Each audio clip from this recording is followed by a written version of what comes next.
This channel does not promote any violent, harmful, or illegal activities. All content provided by this channel is meant for an educational purpose only. এই রাজ্যকে কিভাবে পিছিয়ে দেওয়া হয়েছে, বাংলার হিত গৌরব কিভাবে ধূলিসাৎ হয়েছে, বাঙালি সংস্কৃতি, ভারতীয় সংস্কৃতি, জাতীয়তাবোধ, দেশাত্মবোধ, রাষ্ট্রবাদ, আমাদের সনাতন কালচার কিভাবে বিপন্ন হয়েছে, নরেন্দ্র মোদীজি সে কথা বলেছেন। আমি আপনাদের কাছে আবেদন করব যে আর কয়েকদিন পরে ফেব্রুয়ারি মাসের শেষের দিকে নির্বাচন ঘোষণা হবে, এপ্রিল মাসে নির্বাচন করতে হবে এবং এই রাজ্যে একটি নির্বাচিত সরকার দায়িত্ব নেবে মে মাসের প্রথম সপ্তাহে।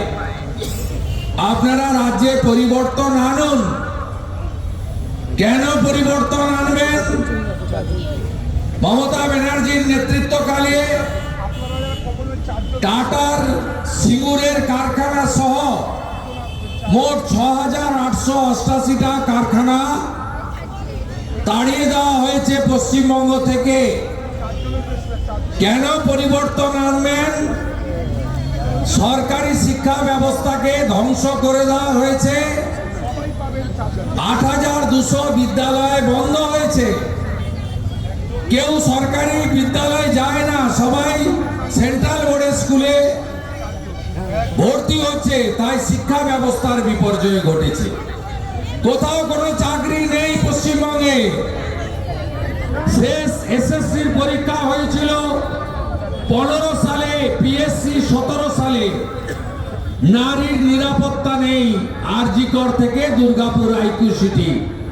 তাই পরিবর্তন আনতে হবে। গতকাল মেসিকে নিয়ে যা বদনাম এই পশ্চিমবঙ্গের কলকাতার মমতা ব্যানার্জি ঘটালেন, এটা ক্ষমার অযোগ্য। একদিকে যুবকদের ইমোশন, আবেগকে ব্যবহার করা হলো, কোটি কোটি টাকা ব্যবসা করা হলো, আর অন্যদিকে তৃণমূলের নেতা মন্ত্রীরা তারা সেলফি তোলার নামে আজকে পশ্চিমবঙ্গে সুনাম, ঐতিহ্য। মমতা ব্যানার্জি হায়দ্রাবাদে, মুম্বাইতে গিয়ে শিখে আসুন কি করে এই ধরনের ইভেন্ট করতে হয়।